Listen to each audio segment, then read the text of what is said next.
Hello and welcome to Heartcast, where we take you on a roller coaster ride of awesomeness in the world of Harbinger. I'm Humphrey Erm. And I'm Christian Claus. Lifeline. Give me Harbinger Volume 5, Death of a Renegade. Alright, Chris. First and foremost, who did you think was going to die?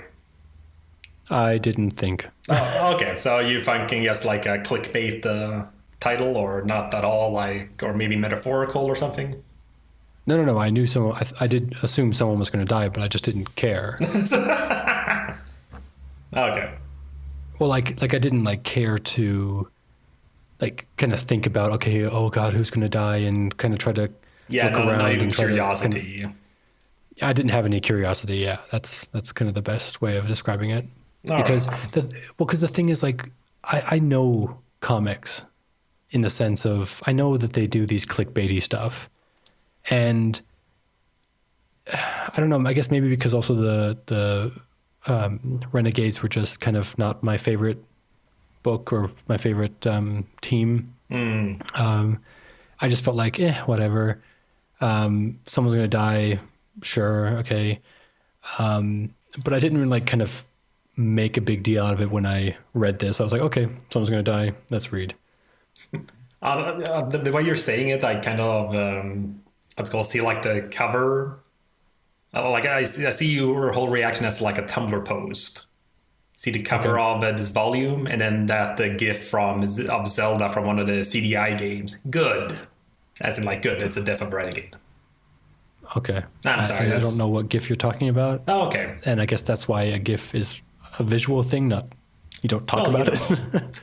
Well, you'd assume, I assumed you knew of that specific one because it's been used a lot, but oh well. But, yeah, interestingly enough, though, the only time I did think about it is when I looked at at volume 23, when the cover came up. You know, obviously you then just look at the characters who are standing around the grave. So I was like, oh, Torque's going to die. Oh, yeah, so it's such a fake out. Like, or is it just a lie? Well, I don't know. I mean, I just didn't. I was just like, yeah, whatever. And then, yeah. Well, I was surprised and somewhat saddened about who died, because I did that person was probably one of my favorites of the group. All right. But this isn't a review show. We can say who it was. Charlene. Yes. Was it Phoenix? No. Flamingo. That's what they call it. Yeah. I mean, she was one of my favorite of the group. I mean, she was just fun. I mean, not just, I don't know. It's just sad to see her go. I would have much rather had someone else die. Yeah, but the thing is, I gotta say, I reading through it now, so rereading it in that sense, I gotta say, she definitely seemed like the safest choice in terms of killing off. Even keeping in mind me, having read past all this, so knowing what these characters will do later. Looking at it, I just feel kind of you know what? Again, not in the sense that she wasn't a good character, but she didn't really have as much going on, I felt.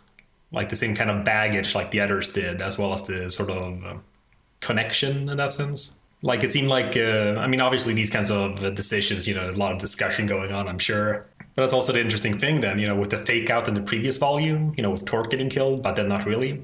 And he was the one who died in the original series. Yeah, exactly. And then specifically, as you mentioned, with that cover, and how the previous issue ends with, Torque on the ground and, getting electrocuted. It's kind of okay, so now it's going to happen. So, yeah. Well, again, I just don't know. I mean, I don't care enough. I don't think I care enough to be I was never at the edge of my seat, with the whole death thing. I was just like, all right, there's going to be a death, but it didn't phase me. So, when Torque was being electrocuted or anything like that, I was just like, well, I kept reading it. It wasn't a point where I was like, oh my God, it's going to happen now. And no, it's just it happens. And whatever. That's life. Yeah, well, I mean, it would be a complete different thing if it was if I cared about these characters, you know what I mean? And if this was any different, if it was any different series, if they ever decide to whatever kill the Eternal Warrior or find something like that, then I would be a little bit no. No, you don't. No, you don't. Not this one. But Chris, something like Eternal that. Warrior's eternal. Yeah, but that would then be a whole twist thing, you know? His one gimmick is lost. Well, exactly, but it has to be then something huge. Like, there's this huge thing that he has to sacrifice his life for. It's like an actual deal. Like, you give away your life and give life to billions of people, or, you live alone or something. I don't know. Oh, well. So, yeah, but no, I mean, for me, since I can't remember what I felt when I first read it, when I would have been surprised. Mm. I mean, I knew it already, so I was more kind of like looking for, not really foreshadowing, but just kind of like the build up. And I gotta say, I always like these kinds of things. As nice as it is to have these, great, like last stands and stuff like that. Yeah. Letting a character like really show off before they die. I do like the relative simplicity of this death. I mean, she does, do it to save someone, so it's not like it was totally worthless, but it's still kind of, it's, dead. And also done very well with the whole burn to a crisp. Yeah. It reminds me of the commentary on on 52, that DC series. Anyways, spoilers for that, by the way, here. But they had this whole thing where Booster Gold had to die. And I just like the commentary of the writers in the collected volumes, because they're saying, because they know very well that no one takes death seriously. So they had to like really think of a way to make it clear that he was dead. Okay. So like they apparently in an early draft had him like he was like cut in half, but like, nah, that's not right. That's not enough. So they basically had him sort of like he was burned to a crisp as well, and he has a skeleton left. Yeah. And even that, of course, was a ruse. So, but that's what I mean. I like the fact that, yeah, she's dead. Like it's nice and proper, as well as then what's called Faith, flying off with her. It's such a sad shot. Yeah. Just flying, just her friend just dissolving. Oh God, so sad. Yeah. Well, I especially like that the scene where she was dissolving, like literally fell apart in Faith's arms. That was a pretty powerful image. Yeah, no, again, it's just again, it's one of, it's like I said, in these kinds of stories, you have to make it super clear. Yeah, because otherwise, it's like nope.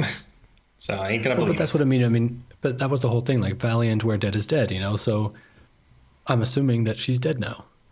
Yeah, and will stay dead. And there's not going to be any of this weird Phoenix rising of the dead thing. So, but honestly, I mean, I definitely agree. Honestly, I'd like, just sort of for continuity's sake, would love like a cameo of her in the dead side or something. Oh yeah. Not like, again, not like a thing about trying to get back to life or something, but of course, I guess it's tricky. I mean, she'd have to make sure she's in her Harbinger uniform, due to different artists and all that. But just be found like in a crowd shot or something, or, somewhere just there. Oh, sorry, I just came up with what I think would be a pretty cool idea. If at some point, once they kind of collected enough like dead characters, they could have like a new superhero team that take place in the dead side. Oh God, yeah, that would be fun. But then it'll be kind of like having your cake and eating it too, because they are dead and they remain in the dead side, but we still get to see adventures with them. Yeah. So hire me, Harbinger. Hire me, Valiant. That's all I need to do, right? Have a quick little vague synopsis. Yep, of course. That's how you do it. That's how writers do it, and then it just kind of manifests itself. Oh. All right, so can I start talking about the captions again? Sure. Oh, yeah. I didn't write it down, but I was thinking of it right in the beginning. Yeah. Oh, Jesus. Yeah, I didn't even think of it until like this, until I think it's page 16 or like another one before. Once more, 14, when it's like it's getting those whole hours later and. Yeah. Oh yeah. I mean, you go on. You do your thing. No. No, I just love this whole thing with the first page immediately soon. Just like, are you fucking kidding me? Really? Soon? Just sometime in the next couple of... We don't have a frame of reference. Exactly. It's just like soon. And then it goes back to now. It's just like, what? Okay. And then hours later, like on the same page, it does a time jump. And then, I mean, Yeah, and is that soon then? I mean, wouldn't soon be before hours later? exactly. And then the worst thing is then we go a couple of pages down and it goes back in time 90 minutes before. Like literally it says like, Yes. but the thing is like it actually gives you a time this time. Like it actually has like a number. Oh, like no, 90 minutes PM, after leak. And 90 minutes before the leak. Yeah. No, after. And then or after leak. Yeah, sorry. So that's, I guess that works, but it's just still like this. Yeah. I don't know. I mean, I think this entire practice. It's just they're just jumping back and forth with times and just it was so annoying. And then in the beginning of the next volume was immediately 1 hour 10 minutes since Rising Spirit's secrets were publicly leaked online by mysterious hacker, and then just like what? And then next one 49 minutes since Toyo Harada deduced and blah blah blah, and it's just like oh my god, so many, just I don't know. I really do not like this kind of like time jumping back and forth. I understand this whole. I mean, I don't like when a story does that whole, big action scene. Someone dies, someone gets shot, whatever. 3 weeks cut to earlier. black.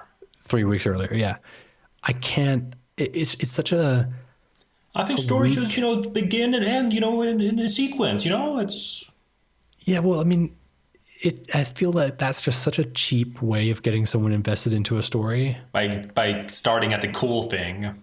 Yeah, it's basically saying I have no idea how to make this interesting from the beginning, so I'll show you at the point where it gets interesting, so that then you'll be waiting for that point. I just think that's weak in some sense. And the problem is we have been teased by this scene. Right. For so long. Yes. We have seen this so often in all these ads on all these volumes. I mean, when I started reading this volume, I had to double check that I wasn't reading the ad again. Yes. because seeing Toyo Harada like in an old way flying to a battleship it kind of gave me this instinct to just skip over it. Yeah, because you've seen it so many times. Because I've seen it so many times. So then I was like looking at it like, oh, no, wait, no, I actually have to read this time. And also that whole switching between old and young Harada. I mean, I guess that's one of his psyop powers then or something. Well, yeah, I mean, the old Harada is like his true form. Yeah. And the young one is kind of his, I guess, from it when he was in his prime and he wants to give that impression to others. Yeah. So I'm sure he's kind of vain about it too. But just all this time skipping, I mean, I feel like a lot of these, because this is like, I think what they're trying to do here with all these like times and, because especially with when it starts going in with that hacker, they actually give exact numbers. They're starting to say, 5:30, PM, whatever, PTA or whatever the time was that they were saying. And then later in the beginning of the next volume, they actually gave like actual numbers, 1 hour and 10 minutes. This sounded very military-like, kind of like 24. So I was thinking like, why not actually embed that into the story? Actually have a clock that's ticking down to certain things. You could actually say this. I mean, it could be like an actual military thing because, rather than saying soon, we could literally put down a date. A date, yes, exactly, because this is such an important day. The day that Toyo Harada took over the world. That is this universe's 9/11. This is the one that everyone's going to be caught, like that number, that day is going to go down in history. So why not have an actual date there? And then you can go back and forth and just kind of work your way down because we know what day he's going to take over the world. So then if you go like to now, you can then push it like 2 months earlier. You could even say, give it a time frame. So we have the day, the basically the day the world gets taken over, and then we say that the next transition is now, and then have the date like 2 months earlier, or however many months you need. And then we know that within that time frame, everything's going to happen that we're going to be seeing now. And then you can have actual numbers, dates and times and stuff like that. And that would make this whole thing feel more realistic. But just constantly going between soon and now and 2 hours before now and then 2 hours before soon. And it's just like, okay, I have no reference here. No, I agree. So it's, I'm not sure if I'm the one being a quote unquote bad reader. Okay. Because I noticed it this time because, again, I'm rereading it. So, I'm a little bit more, not sure I'd say observant, but, I'm checking out like all the little details because I know the gist of it. Yeah. And like I said, I did notice it. I was thinking, oh boy, Chris is going to have a field day. So I guess it was like it was just so much here. It's one thing just having the soon, but then, as you said, like on the same page, having two transitions. Yeah, exactly. It's like, again, it gives important information, but it's like, why the way it's phrased? It's like you technically didn't need one at all. We can assume that him on the plane is after the Nobel Peace Prize. Exactly, especially with that, you don't need a time frame right there, because we know we can understand it. It's the same thing why, like in TV and movies and stuff like that, you don't see someone, wake up in the morning, take a shower, brush their teeth, have breakfast and all that kind of stuff, then get into the car and stuff like that. If you see someone wake up and then see them walk into the office, you assume all these things happened. Exactly. So if we see Toyo Harada in that thing, I mean, if it wasn't clear because now suddenly he's in his young form again, you could always have one of those transition scenes or transition shots where he where he transforms back into his self or whatever. I mean, I think we also know that he transforms back and forth. But I guess, I don't know, maybe for someone who's just picking this up, because again, they advertised this comic as another one of those must read Valiant. Yeah, an all new arc, jumping on point. Exactly. So maybe they had to kind of, but then again, they actually did show that Harada can go from old to young. So I guess that wouldn't be confusing seeing it now. Because I'm just thinking that if you see him as an old man accepting the Peace Prize, and then you see him as a young person in a plane, maybe that could get confusing. Yeah. I don't know. I mean, this is why it's so hard to do this kind of stuff in comics. I mean, this whole scene, everything like this, could be much easier in TV or in film. Because you could literally see him either like getting on the plane or in the plane, transforming back from his old self into his new self. Well, yeah, it doesn't cost us much, basically, or not cost, exactly. But I guess in a sense it's a bit about like real estate on a page. Exactly, yeah. So, because again, if we want to have even if we do like small panels, it can get cluttered and it's annoying. So, yeah. I mean, it is a whole art making like panel layouts for like the comic pages. Just figuring out the way to tell the story through that. But yeah, something to say with the mention of the Nobel Peace Prize and stuff.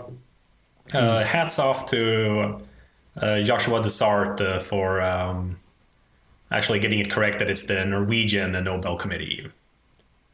So that dude was called Peace Prize. Why? Well, a lot of people think it's all done in Sweden. So like all the prizes, since the Peace Prize is kind of like the famous one. So the Peace Prize is the only one that's done by the Norwegians? Yeah, I've not actually researched why. I always thought it was weird. I'm sure there's some, at least at some point, logical reason for it. Yeah. So maybe Swedes weren't peaceful enough for it. Mm-hmm. But yeah, I just it's one of those things you could so easily, now you even forgive people for it. Yeah, because, well, Nobel was Swedish, all the other prizes are in Sweden. Why would we not assume the Peace Prize was in Sweden? Yeah. But it's just one of those little things like, thank you. Yeah, like when someone says that, Finland is a Scandinavian country. Again, I don't blame also people, but yeah. Yeah, exactly. I also don't I say blame it people because I'm myself just sometimes. yeah, but I mean, I do kind of correct it, like kind of like the quick, like, no, Finland's not part of Scandinavia. And then just like, what? Why not? And it's like, well, because you always think about it because it has the same flag as a lot of Scandinavian countries and stuff like that. And it's just like, no, it's a Nordic. Okay, yeah. Well, I mean, it just gets, it's weird. All right, but I have a lot of things to discuss. There's a lot of stuff happening in this volume, which I'm very happy with.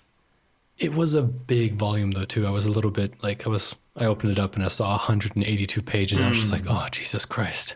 Well, again, it then has like an oversized final issue there. Yeah, but it also has so much like talking. It was a real. I mean, don't get me wrong. This was a really good volume. Oh yes, I think it's one of my favorites of like Harbinger because just everything, like a lot of things happen. Exactly. It's just so fast and it's just so like so jam packed with all this stuff and I was actually like interested in it. I mean, like the whole death thing was kind of like a side thing for me. I mean, the story was just interesting. And I mean, I was really like curious as to what was going to happen next. Yeah, no, I mean, again, I can't remember what I felt while like reading it the first time. But there's just a lot of, like I've said, I think I like plot a lot more. And I mean, I like characters too, but I'm very plot driven. So when you actually have a lot of plot points, a lot of events happening, like decisions being made, like I just get very like, yes, like it's interesting, things are happening. Yeah. So, and again, a nice mix of things too. I mean, what's it called? Thoughts on Zork or Zerk? Who's that? It's my little shipping name. It was called Faith and Torque. Why is it called Zerk? I was thinking Zephyr, like her name, like her superior name. I have no idea. Oh, you were making one of those pairing names. Yeah. Oh God, how was I ever supposed to get that? I realized that now, it's going to be all like clever and it's like, oh, okay. No. It was weird. So yeah. So did it feel like too rushed or like unnatural? Did they fit, I mean, it just felt so unnatural and weird. I mean, there's that whole thing with Charlene at the beginning, like coming into the room and then just like being all horny and not getting anywhere. And then just the weird thing, like she walks over to Faith's place and just like starts talking about her being a virgin. And I just felt like, I don't understand why she was suddenly just like, yeah, you should go to Torque. And then like, why does she go to Torque? Like, what? And then I don't know. It's just, it's so weird. Like there was like, there's never been any kind of attraction between them before. There has never been any kind of like, I mean, like Torque and Charlene, I would understand because they would like do stuff together. They danced a lot together. They partied together. They drank a lot together. They were just doing constantly stuff together. They were just partying and having fun together. So when she came over to him, that felt kind of natural because, again, we've seen them interact together, but I don't ever remember like Torque and Faith ever interacting in that way. There's never been any flirting between the two of them or anything like that. It just feels like, he's in some sort of weird place and then she just comes in and she's just like, I don't know. It's just so weird. I don't know. When I was reading it, I just felt it was just really weird, especially with him just suddenly losing his clothes. And it's just like, and then she complimenting his huge dick. I like that though. Because nobody goes into that whole thing, that we mentioned about him, like his what's called projected shell, his idealized form. So I'm like, oh God, considering how insecure so many men would be about that, his ideal form would have to be huge. Yeah, but also just like I don't know if, I mean, I feel also that Faith is being very forward for being a virgin. Yeah, Charlene makes sense. You know, even if it's kind of weird, it's like, okay, I mean, I can buy that. Yeah. But also someone like Faith, a virgin looking at a big dick and going like, you know, that thing is amazing. Well, consider though, she is she's a nerd and she has written fan fiction.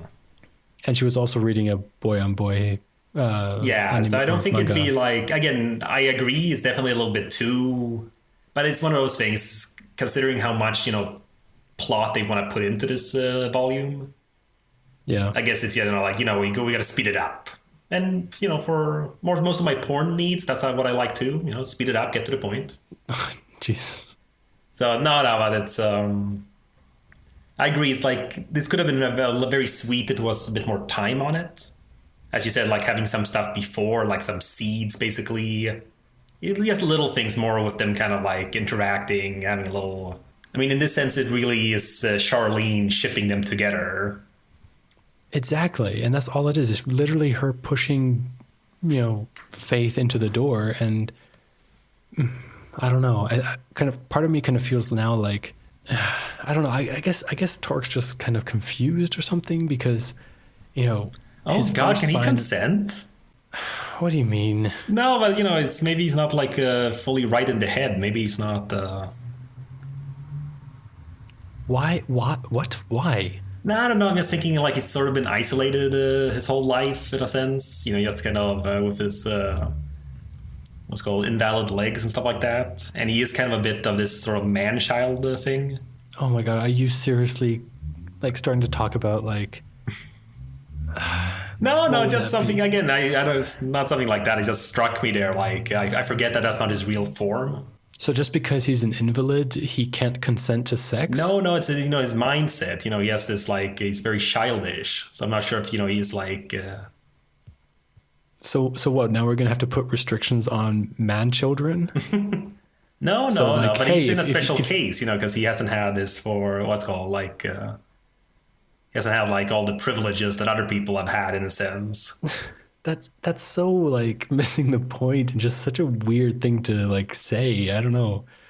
Maybe it is. I don't know. It just struck me there because I guess looking at this one panel that's I just find amusing. You know, with him not being too fond of girls entering his room.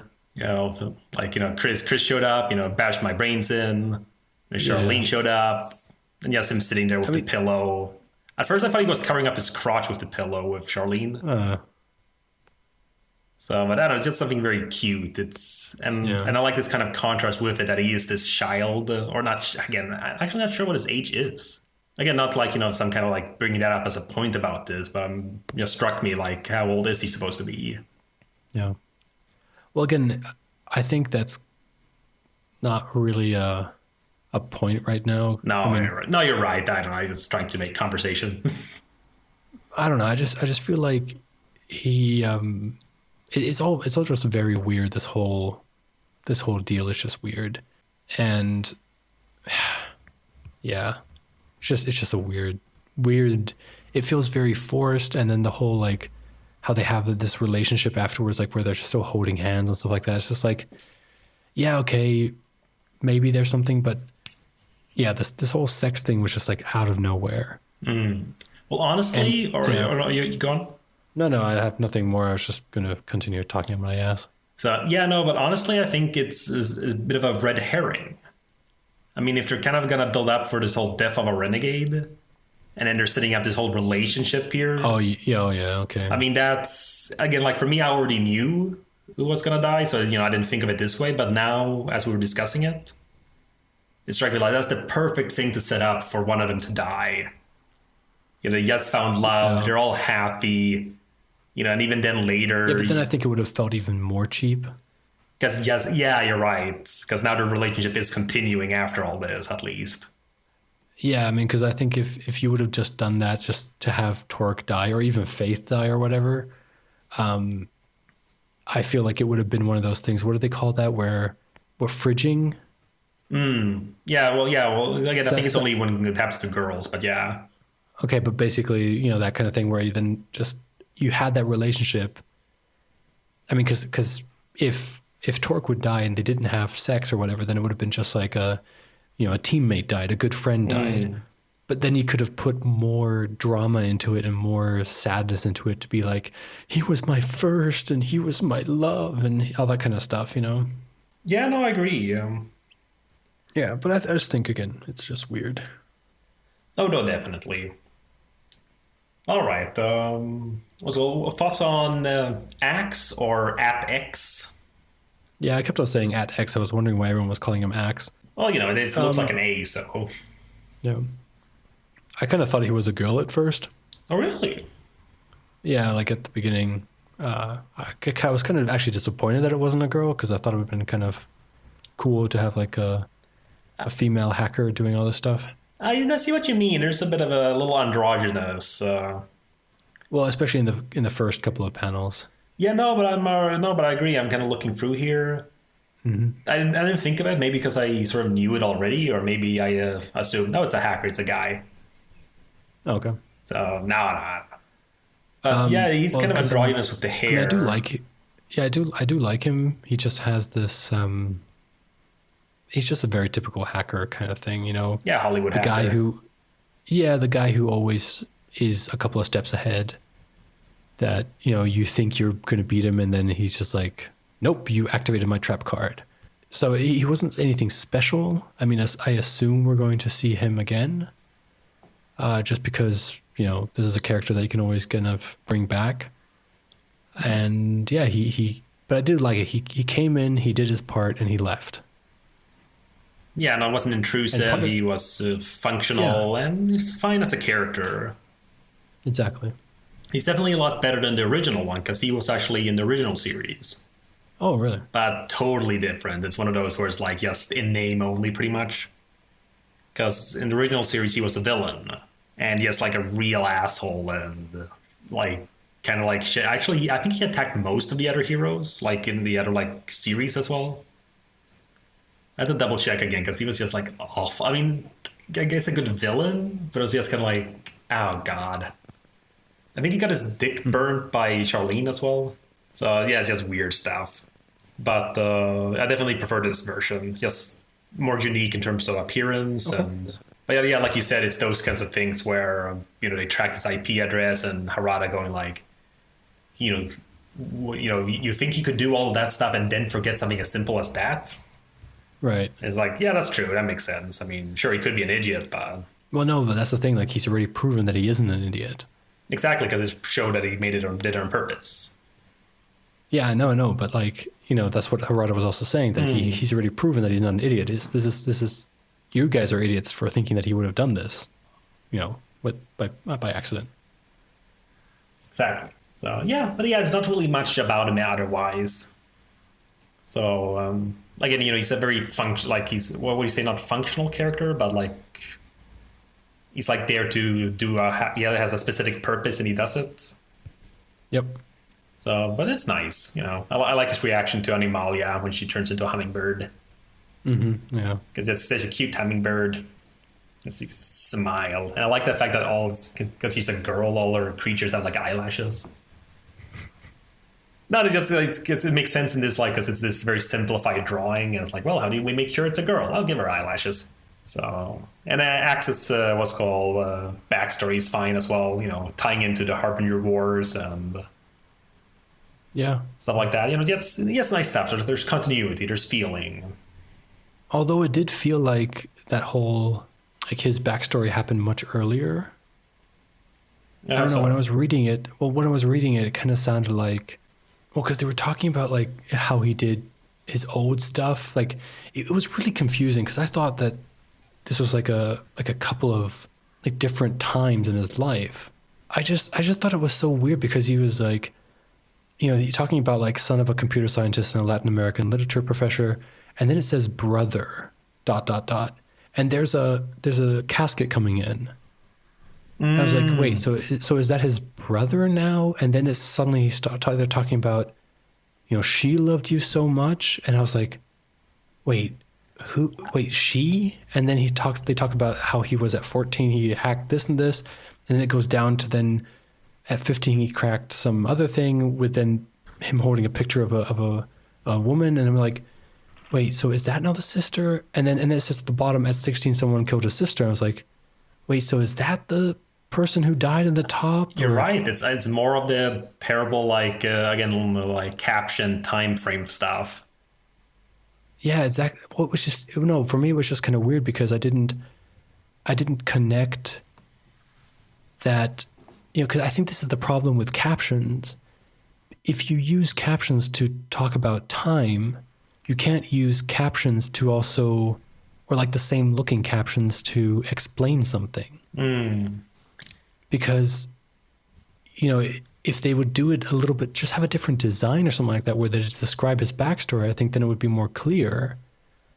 But, I until now, when I read it again, I realized that when they were saying brother, they meant him. Yeah, no, I mean, that's the, it's like son of a computer scientist and and then brother is another descriptor of him. Yeah, but I mean, like all the what's called black captions are describing him. But then it gets confusing with what's being shown in the panels. Yeah, but again, but it just feels weird that the way that it's written, it's just like the ellipses at the end give you an emotion of like, like it's not just brother. It's not like explaining that he's a brother. It's saying that there's this emotion to it, this weight to the thing that he's a brother because his sister just died. But I think just having that one word there makes it confusing because it can kind of be like, I don't know, especially because it's like right over his head. It's kind of like he's kind of thinking about his brother or something like that. I don't know. It's just weird. I mean, yeah, I don't know. I mean, again, because I don't know how to explain this, but it just feels so weird because I know that when you're like doing like an obituary, you talk about people, son of a this, and brother to this, husband of this, son of a bitch. Yeah, it sounds so weird because it's like it sounds like an obituary, but it's not his obituary because he's not dead. His sister's dead, so I don't know. It was very confusing, and then just all the whole talking about going through time, but then showing a different progress in time over the panels. It's just confusing because you're seeing literally like he's at the airport. They bring the casket to the airport. Then I'm assuming a couple of days later, because he's in a different suit. His parents are wearing the same clothes though, but he's in a different suit. They're at the funeral of his sister, and then he's depressed afterwards, looking at his sister's whatever. And then again, because of this, and this is what's so frustrating, he's looking at the computer screen like if he's about to do something, right? So here I'm here looking at this thinking, okay, you know how like in movies and stuff like that, people like describe like what he does and all that stuff. The moment when he decides to change. So he's talking about like how at 14 he hacked into the United States Pentagon just for fun and all that kind of stuff. And this makes me feel like he's sitting there and they're describing what he's going to do. And now they're showing it as well. The point when he decides to start hacking for the greater good. But that's not what he did. That's why it confused me, because they were talking about this attack on Las Vegas. And I thought there was a different attack on Las Vegas. I thought this was something from when he was, 14. That this was his moment when he decided to change. Like when he decided to start hacking. No, I agree. It's not so confusing. No, I agree. And again, it's very common. A lot of these Valiant titles that they tell stories like this. But well. So I mean, I was a bit confused as well rereading because don't remember seeing him much after all of this and stuff like that. So I was kind of like, oh wait, what? So like the same things you had in terms of wait, sister, like her brother. Yeah, also confused me. But then I move on. So no, but I agree. And again, I love discussing these kinds of things because interesting just to see like how you tell a story through these methods. So I just want to say also, I love how much Harada gets owned in this volume. Yeah. I don't know, I guess as much as I like him, not in the sense like I agree with his methods and whatnot, but it's just kind of like, he wants to do good, but he's just such an asshole about it. Yeah, but it's one of those things when you... He's like Bono. So you can do so much good stuff and still feel like such a piece of shit. But I like it because it's like one of those things when you kind of knock the king a little bit, or if you make like a god bleed, it's just, he completely loses control. Like he makes stupid mistakes. Like I also feel, but this is what I like about it, is that whole thing when he decides to take like everyone and just go and attack this truck. That was a mistake, but it was a believable mistake. Well, yeah, I mean, who would have thought that they were baiting him? I mean, they got like a guy who's listening and all that. It's... I know, but that's what I mean. Is so what is so great about it is that even I think if Harada was of sound mind at this point, he would have not taken his entire team along. He would have done it differently. He would have divided his team, not take everyone along, keep all of his bases protected. He would have thought of this. He would have thought that this could have been a trick. This could have been something. But because, especially the way that he destroys that truck just kind of shows how like desperate and angry it is. And this whole like thing about going up into space or in the, what was it? I love that. And that is amazing. I mean, and then the idea, because I was thinking like, oh shit, now he's going to come down. And then to think that not only was Peter in a completely different location, even further away from the other group. I mean, it's perfect. It's just such a perfect plan. And I love it. I love it so much. But it's done in that same way. Like, I remember reading this in an awesome article online. The odds of a plan, what's called working, like in any story, is dependent on how much we know about the plan. Yep. So in this case, where Harada knows everything, but then we know that then he won't succeed because otherwise there's no surprise. Exactly. So that's why heist movies never go well, because they have a whole scene where they tell him what they're gonna do, and then it just goes to hell. Well, no, that's the thing. I mean, a lot of heist movies do that thing where they explain what is going to happen while it happens. Yeah. Yeah, no, again, but it's still, I just like that kind of stuff there. So it's just great, the whole setup, and just constantly just this whole gambit pile up. And yeah. And I just love the whole thing because, Peter, again, is basically, again, I'm not sure I'd say he's like the same power level, but he definitely has the same power set as Harada. And it's just but the fact that he's this impetuous child, as he refers to him, and just like, I can just imagine the rage Harada has. I mean, he's a self-made man. He owns the world. He's doing everything to make things better, in his view. And this goddamn brat who thinks he's so much more righteous than he is, just because, he happens to kill some people every so often. Yeah.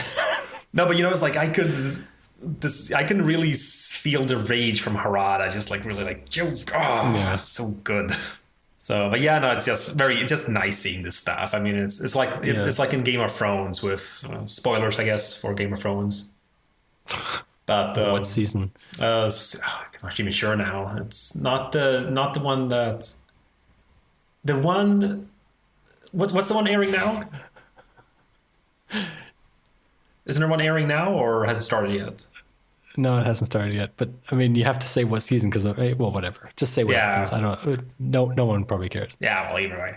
I think it was season 5 then. What's called the Shame Walk. Oh yeah. I mean, that is just like, again, it's. I feel bad in the moment in terms of but then you remember all the shit she's done. Is like, thank you.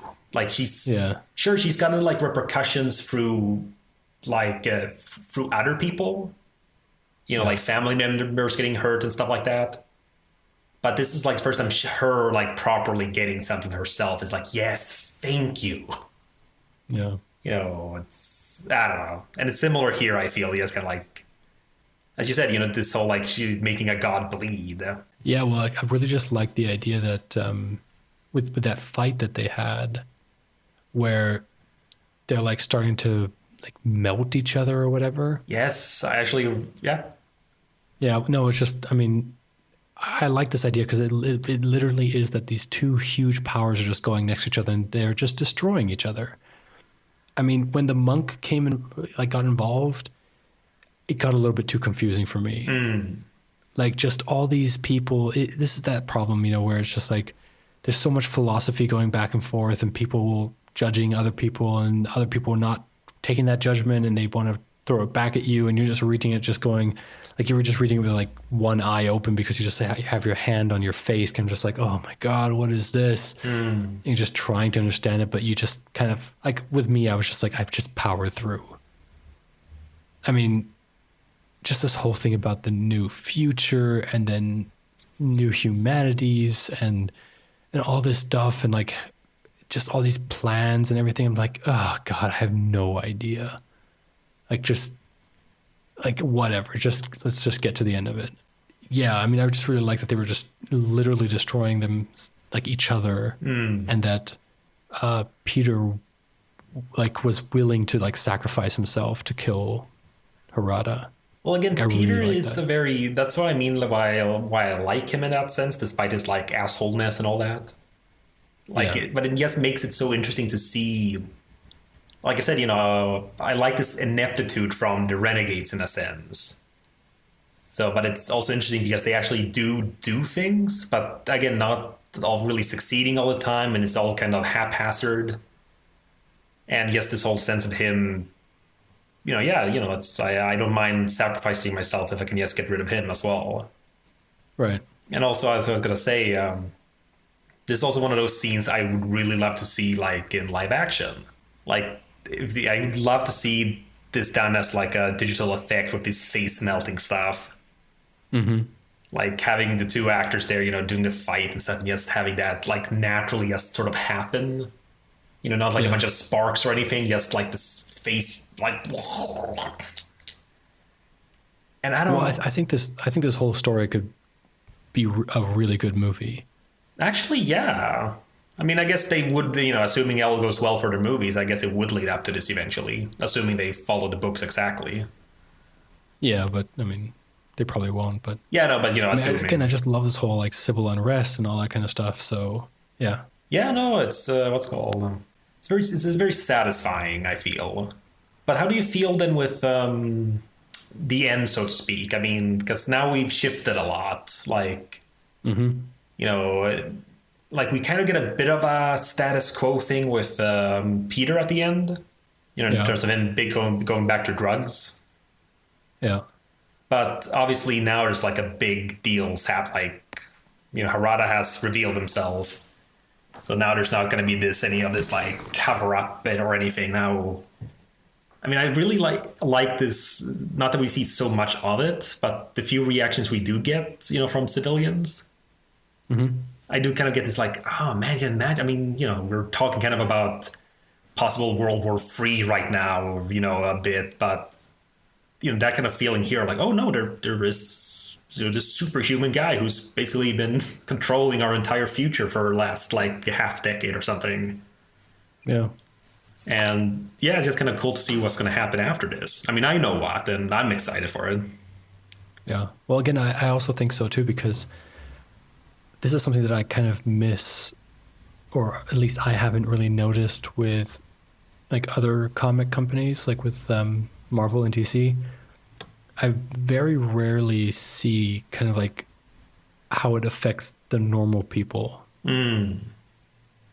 Besides them just bitching about it. Yeah, well, like, there's like, people revolting. I mean, but it's always like people, like a group of people or whatever.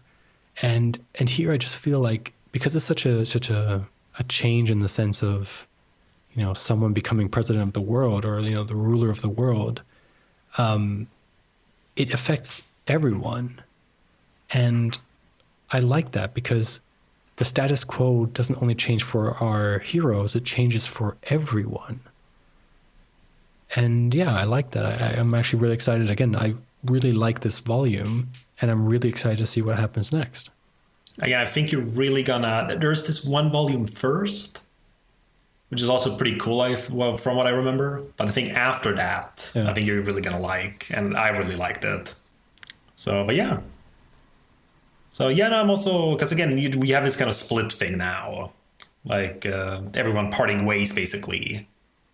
So we're off to move to our own spin-off books. Yep. So, and for better and worse, in my opinion. So, because honestly, for me, it's one of those things where I feel like it's a group dynamic that I like. I mean, obviously that Faith gets her own book. That's been advertised a lot. Yeah. But it's one of those things where I feel like, you know what, it's kind of it's a group thing, I feel. Like, this is one of those things that you need them together for it to have an effect.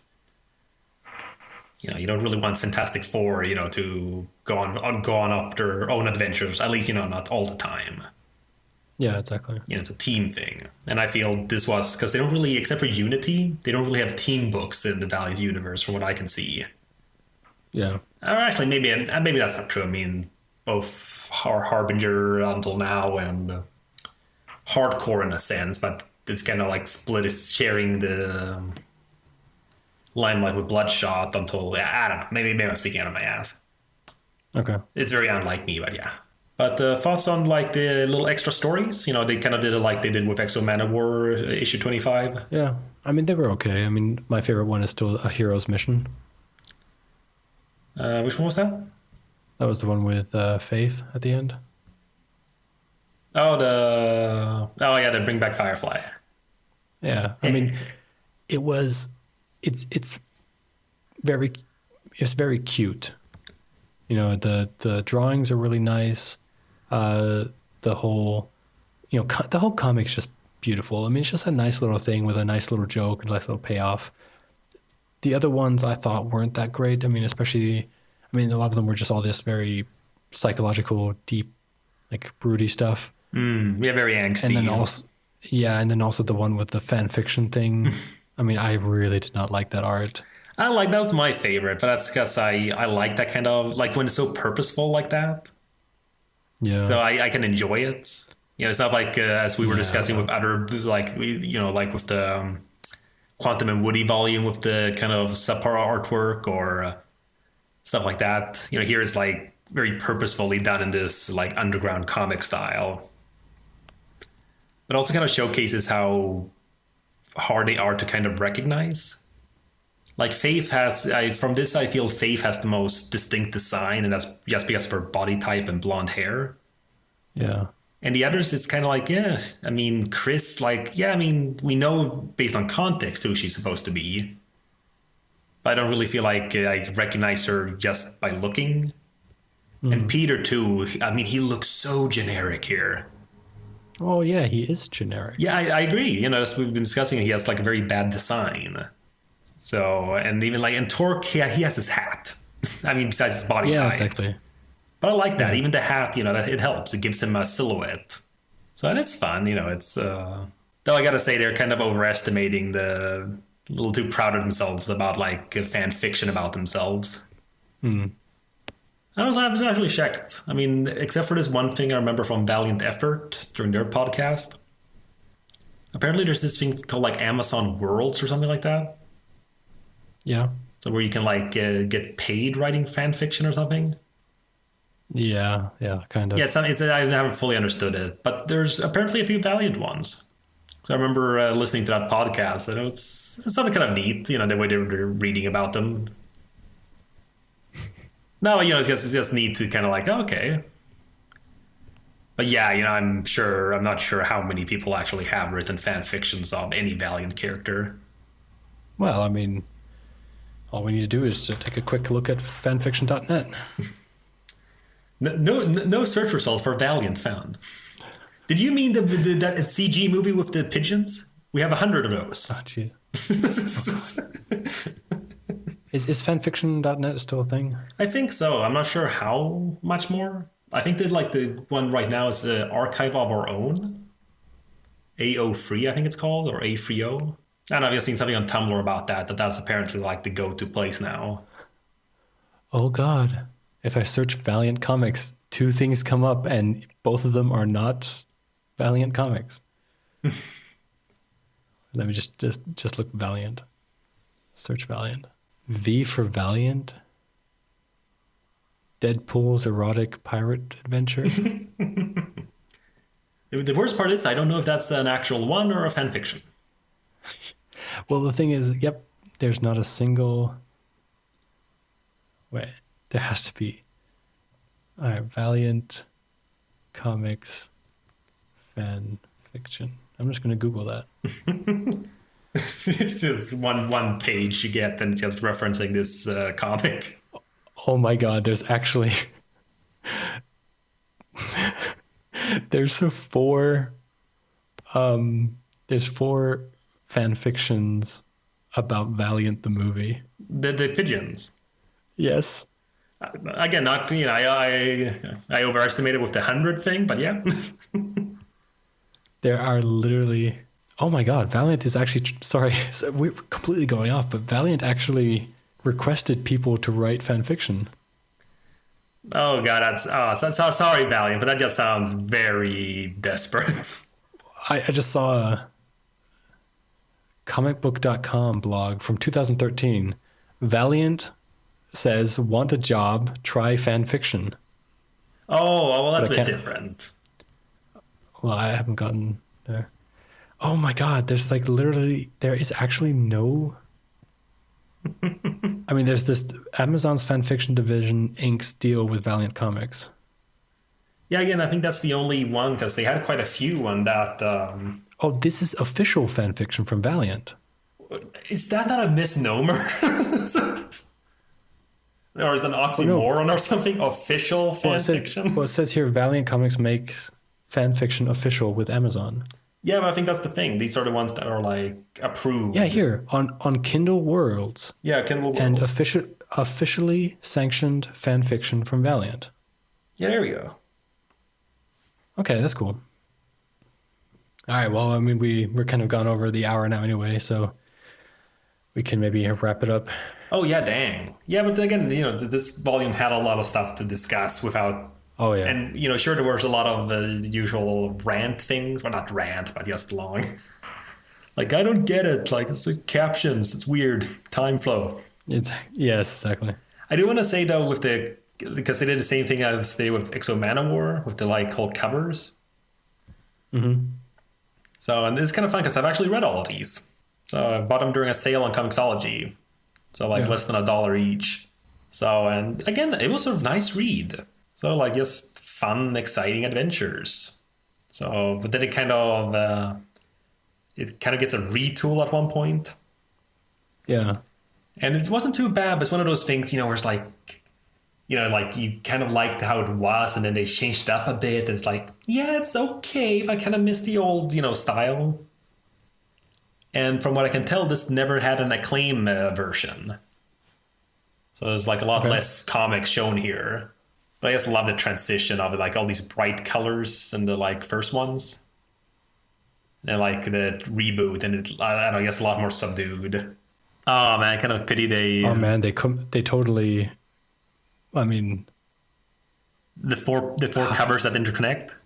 Yes, I was about to say, yeah. Man, they should have not taken that, put that 0 somewhere else. And well, even then they would have had one off. Yeah, exactly. Oh no. Oh well. Yeah, no, but it's... I also wanted to mention, I mean, these are two artists we've already had before, like the main ones. Yeah. So Clayton Henry's doing a good job again, with the first, like, 2/3, I guess you'd say. I mean, he's just, as we've discussed, he has this very solid superhero comic book style. Yeah. So, but, like, it's expressive, it's well drawn, it's cool. And I gotta say, he was definitely, in comparison to Kari Evans later, definitely the best choice for a sex scene, I feel. No, but yes, it feels a very... he draws Faith very attractive, I feel. So it's just kind of like this kind of belief... it's one of those things where it's not about... Not simply the fact she's like plus size or something like that. It's more like, oh no, there's the way she's been drawn. It's very appealing. So, while I find Kari Evans wouldn't have had quite the same sell. Okay. So, I mean, I can't really say much to that. I don't really understand what you're saying, but I'll just. I'm just saying he draws a pretty sexy plus size woman. Okay. And also, like, this one I actually thought was a nice little transition too between the artists. Yeah. Like at the end of issue 23, you have like Peter and Harada, knocking their heads together, stuff like that. Then next page, it's a black panel, and then now it's a new artist. Huh, I did not notice. Yeah, and then the Kari Evans is the artist for the rest of the issues here. I thought that was kind of interesting. Oh, you mean with the next confrontation, liberation? So the confrontation, it says liberation, and then on the next page, it's a new artist at page 101. Okay, yeah, I did notice that, but again, I just thought it was they did that thing where they, in the past they used a different artist then for that. Yeah, no, but I think that's the thing. Then it makes more sense because there's like a physical transition, so you don't get confused. It's not like within panels, Yeah. But I gotta say, because I had some gripes with Kari Evans before, and the gripes I had are still kind of present. Yes, I don't know. He's kind of I find an annoying way of drawing eyes and lips. Mm-hmm. But I feel so much more of the rest of it just felt so much better in that sense. I mean, I was praising the whole like face melting stuff. Yeah. Like very well done, I feel. Again, I love it I love seeing artistic depictions of things that we can't happen. There's no frame of reference really. So it's always interesting to see like how you can depict these things. So, and yeah, I felt it worked really well. I like that. I guess like getting some props to the artists. That was the 33rd episode of Hardcast, detailing Harbinger Volume 5. For more content from me and Chris, follow us on Twitter at Humphrey_Aaron and at Christian D. Claus. You can subscribe to us on iTunes or listen to us directly on valianthardcast.podbean.com.